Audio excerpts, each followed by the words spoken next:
ये कहानी है कैटी नाम की एक 20 साल की लड़की की जो एक गरीब परिवार से ताल्लुक रखती है। कैटी एक खामोश मिजाज और अलग थलग रहने वाली लड़की होती है। वो किसी से ज्यादा बात नहीं करती। उसके इस बर्ताव से उसकी माँ एनी को लगता है कि उसकी दिमागी हालत ठीक नहीं है, जबकि कैटी की इस हालत की जिम्मेदार उसकी माँ एनी खुद है, क्योंकि वो एक नशेड़ी औरत होती है, जिसकी वजह से उसने कैटी की परवरिश पर कभी ध्यान ही नहीं दिया, जिससे कैटी ने अपना स्कूल बीच में ही छोड़ दिया और उसी स्कूल में एक शेफ की जॉब करने लगी, जहां उस स्कूल के बच्चे उसे गंदे गंदे नामों से पुकारा करते हैं, जिससे कैटी को गुस्सा आ जाता है और वो एक बच्चे को बुरी तरह मारती है, जिसके कारण उसे जॉब से निकाल दिया जाता है। जिसके बाद हम उसे एक सोशल सेक्रेटरी के पास देखते हैं, जहाँ हमें पता चलता है कि कैटी ने सोशल मीडिया के जरिए कई लड़कों से अफेयर किया, जिससे वो उस इलाके में बदनाम हो गई। और इसी दौरान उसकी मुलाकात मैट्स नाम के एक लड़के से हुई, जो उससे बहुत प्यार करता है और आजकल वो उसी के साथ रहती है। एक दिन मैट्स उसे एक म्यूजिक कॉन्सर्ट ले जाता है, जहाँ एडम नाम का एक म्यूजिशियन उन प्लेयर्स को क्लूज दे रहा होता है। इस म्यूजिक का कैटी के दिल पर ऐसा गहरा असर होता है कि वो सोते जागते उसी म्यूजिक को सुनने लगती है, जिससे उसे एक तरह की मोटिवेशन मिलती है। और वो उस सोशल सेक्रेटरी से मिलकर ये कहती है कि मुझे अपनी माँ की तरह नहीं बनना, बल्कि मैं अपने फीलिंग्स को प्योर रखना चाहती हूँ। अब कैटी के पास कोई काम नहीं होता, इसलिए टाइम पास की खातिर वो उस कॉन्सर्ट हॉल के नजदीक जाती है, जहाँ उसे धीमी आवाज में वही म्यूजिक सुनाई देता है, जिसे और भी सुनने के लिए वो पीछे के दरवाजे से अंदर घुस जाती है। उस म्यूजिक की एक एक धुन कैटी के दिल के आर पार होने लगती है और ऐसा लगता है जैसे कि वो इस धुन की डिवोटी बन चुकी हो।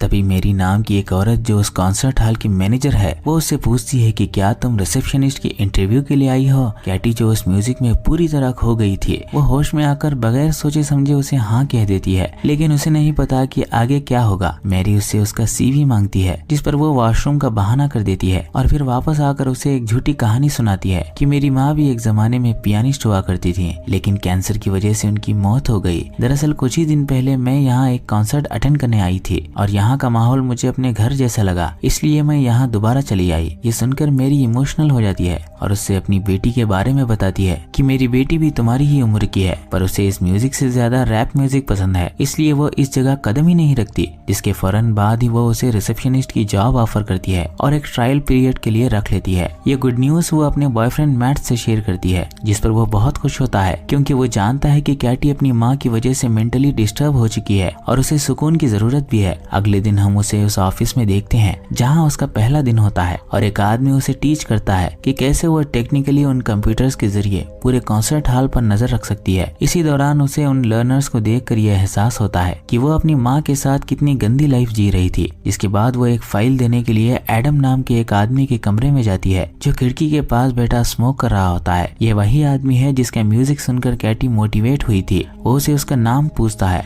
और अपने साथ कॉफी के लिए इनवाइट करता है। कैटी देखती है कि वो उससे ऐसे बात कर रहा है जैसे वो उसे पहले से जानता हो। जिसके बाद वो उससे पूछता है कि तुम्हें ये जॉब कैसी लगी, जिस पर कैटी उससे कहती है कि जॉब तो अच्छी है, पर अभी ट्रायल पीरियड चल रहा है। जिस पर एडम उसे एक कोट सुनाता है कि हिम्मत ही जिंदगी का एकमात्र पैमाना है, यानी किसी भी चीज को पाने के लिए तुम्हारे अंदर हिम्मत होनी चाहिए, तब तक जब तक कि उस चीज के लिए तुम पागल ना हो जाओ। एडम की बातों से वो उसकी तरफ अट्रैक्ट होने लगती है और कॉन्सर्ट हॉल के बाद उसकी एक झलक पाने का वेट कर रही होती है, पर वो उस रास्ते से नहीं गुजरता, जिससे उसे लगा कि वो अभी भी कॉन्सर्ट हॉल में है, पर वो वहाँ भी नहीं होता, जिससे वो थोड़ी अपसेट हो जाती है। इस बात का असर उस पर कुछ इस तरह होता है कि रात को वो मैट्स की बातों पर ध्यान ही नहीं देती, जो उससे बेबीज के बारे में बात कर रहा होता है, और वो उससे ऐसे पेश आ रही होती है जैसे कि वो खुद एक बहुत बड़ी म्यूजिशियन हो। जिसके बाद अगले ही दिन एडम उसके पास आता है और एक बुक देकर उससे ये कहता है कि तुम इस बुक को पढ़कर मुझे ये जरूर बताना कि ये बुक तुम्हें कैसी लगी। दरअसल ये वही बुक होती है जिसका एक कोड उसने उसे कल ही सुनाया था। ये देखकर कैटी भी ये समझ जाती है कि एडम भी उसे लेकर उतना ही एक्साइटेड है जितनी कि वो। अब वो उस बुक को पढ़ना स्टार्ट करती है,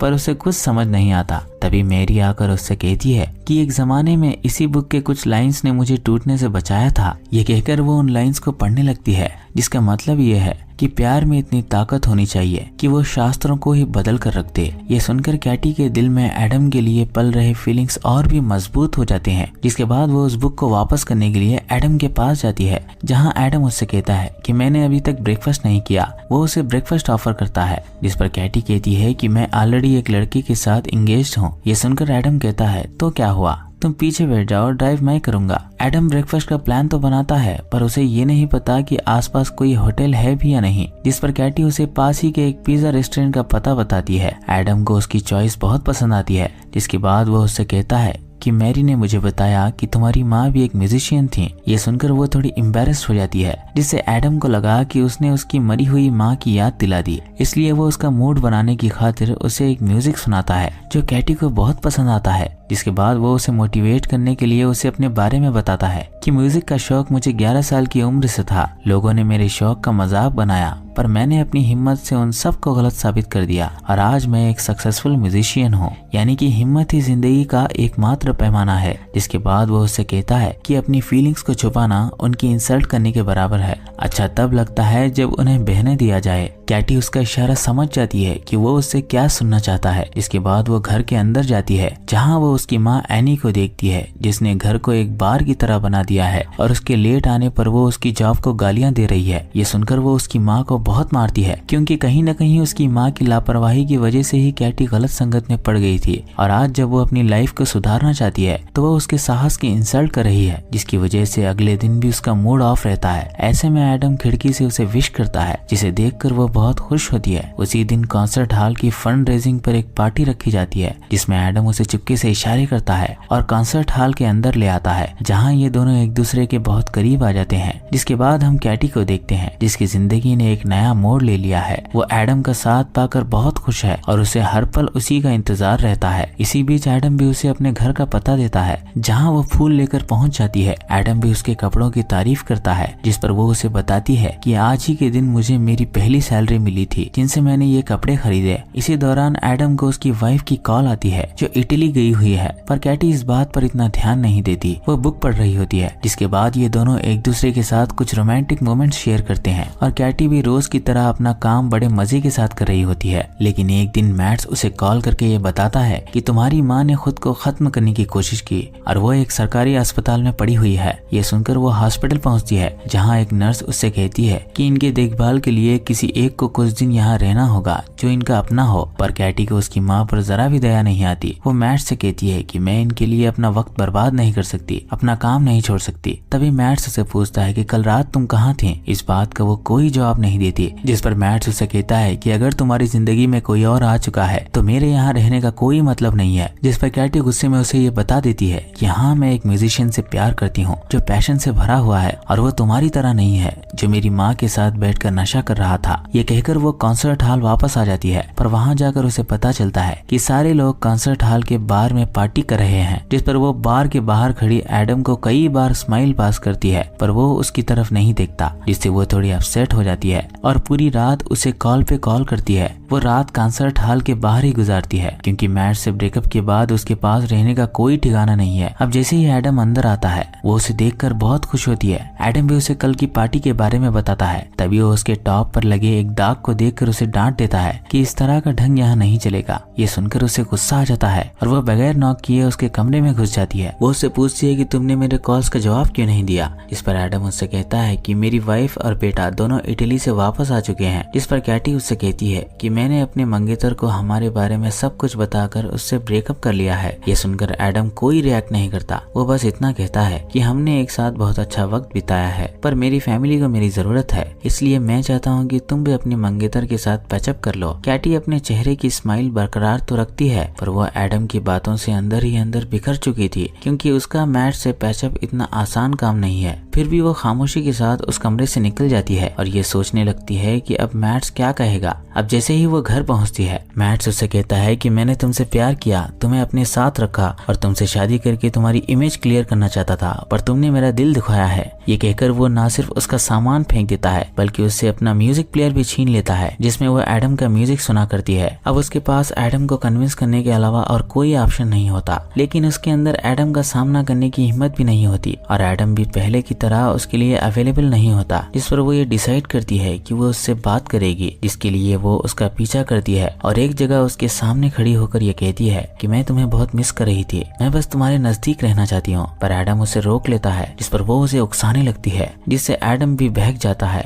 और ये दोनों एक दूसरे के साथ इंटीमेट हो जाते हैं। कैटी को लगा कि एडम अब कन्विंस हो चुका है, पर वो उससे कहता है कि जो प्यार हम दोनों ने एक दूसरे के साथ बांटा है उन्हें सांसों की तरह छोड़ दो। अगर फूल की तरह पकड़े रहोगी तो फूल मुरझा भी जाएगा और तुम्हारा हाथ भी दुखने लगेगा। ये कहकर वो वहाँ से निकल जाता है, लेकिन एडम की बातों का उस पर कोई असर नहीं होता। वो पूरी तरह उसके कंट्रोल में आ चुकी है। उसने अपने फीलिंग्स को उसी के हवाले कर दिया है और उसकी अटेंशन पाने के लिए वो अलग अलग तरीके अपनाती है। वो एक बुटीक से महंगे कपड़े चुरा लेती है और कॉन्सर्ट हॉल के बार में बैठ जाती है। तभी एडम आकर उससे कहता है कि मेरी वाइफ को मुझ पर शक हो चुका है, उसे कोच पर तुम्हारे बाल मिले हैं और वैसे भी ये जगह तुम्हारे लिए नहीं है। तुम अपने लेवल की उस पिज्जा शॉप में जाओ जहाँ तुम मुझे लेकर गई थी। कैटी कहती है कि मैं भी तुम्हारी तरह यहाँ काम करती हूँ, यहाँ आने का मुझे भी उतना ही हक है जितना कि तुम्हारा। ये सुनकर एडम समझ जाता है कि इस लड़की की दिमागी हालत ठीक नहीं है, इसलिए वो मैरी से कहता है कि तुम उसकी जगह किसी और को ले लो। इस पर मैरी आकर उससे कहती है कि तुम्हारा ट्रायल पीरियड यहीं खत्म हुआ, तुमने बार में घुसकर कॉन्सर्ट हॉल का बेसिक रूल तोड़ दिया है और ऊपर से तुम्हारा बदन बुरी स्मेल करता है, इसलिए एडम ने तुम्हें फायर कर दिया है। पर कैटी यहाँ से जाना नहीं चाहती, इसलिए वो अपने काम में लग जाती है, जिसे मैरी जेनिटर्स को भेजती है। जेनिटर्स आकर उसे धमकाने लगते हैं, पर वो उनकी बात नहीं सुनती, जिससे वो उसे पकड़ के खींचने लगते हैं। पर वो उस टेबल को कस के पकड़ लेती है, जैसे कि ऐसा करने से उसे यूं ही छोड़ दिया जाएगा।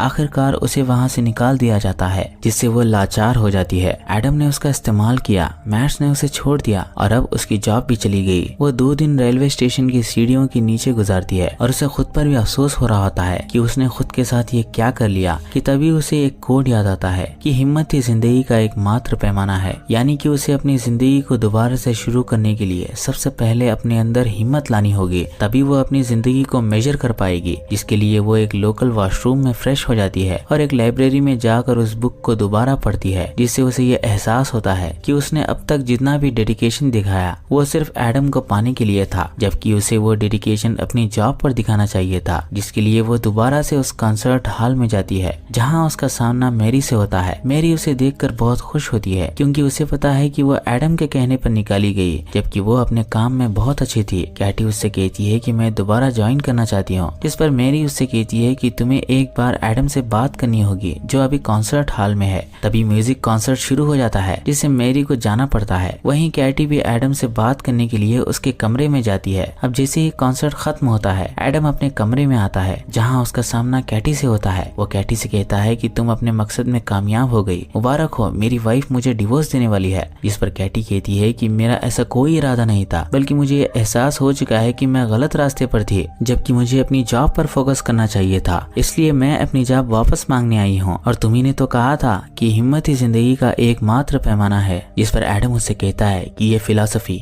ये म्यूजिक या फिर ये जगह तुम जैसों के लिए नहीं है। वो एक रैप म्यूजिक चलाकर उससे कहता है कि ये तुम्हारा म्यूजिक है और तुम्हें ऐसी ही लाइफ सूट करती है, बल्कि मैं तो कहता हूँ कि तुम इस रैप पर डांस करो, क्या पता मैं तुम्हें तुम्हारी जॉब वापस दे दूं। ये सुनकर वो उस रैप म्यूजिक पर बड़ी ही आस के साथ डांस करने लगती है, जो इस फिल्म का सबसे अफसोसनाक सीन होता है। दरअसल एडम उसे कंट्रोल कर रहा होता है। एक पल के लिए वो उससे कहता है कि वेरी गुड, तुमने बहुत अच्छा डांस किया, तुम्हारी जॉब तुम्हें वापस मिल चुकी है। ये कहकर वो उसी खिड़की पर जा बैठता है जहाँ वो अक्सर बैठा करता है। ये सुनकर वो बहुत खुश होती है और उसे थैंक्स कहकर निकलने ही वाली होती है कि तभी एडम उससे कहता है कि तुम एक पागल लड़की हो और मैं तुम जैसों को अपने नजदीक रखने की ख्वाब में भी नहीं सोच सकता। ये सुनकर कैटी अपना सब्र खो बैठती है और उसे उसी खिड़की से धक्का दे देती है। वो लोगों की नजरों से बचती हुई उस रास्ते से गुजरती है जहाँ सीसी कैमरास नहीं है। इसके थोड़ी ही देर बाद हम बाहर के माहौल को देखते हैं, जिससे हमें ये पता चलता है कि एडम की डेथ हो चुकी है और कैटी खुद को संभालती हुई उस हॉस्पिटल जा पहुँचती है जहाँ उसकी माँ लेटी हुई थी। हालांकि उसकी माँ एक लापरवाह औरत थी, पर उसने उसे जन्म दिया, कभी उसका बुरा नहीं चाहा, वो हमेशा उसके साथ रही। जिसके कुछ दिन बाद हम कैटी को देखते हैं, जो पूरी तरह बदल चुकी है। उसकी माँ अब इस दुनिया में नहीं है और उसने उस सोशल सेक्रेटरी से किया हुआ अपना प्रॉमिस पूरा कर दिया कि वो अपने आप को प्योर रखेगी।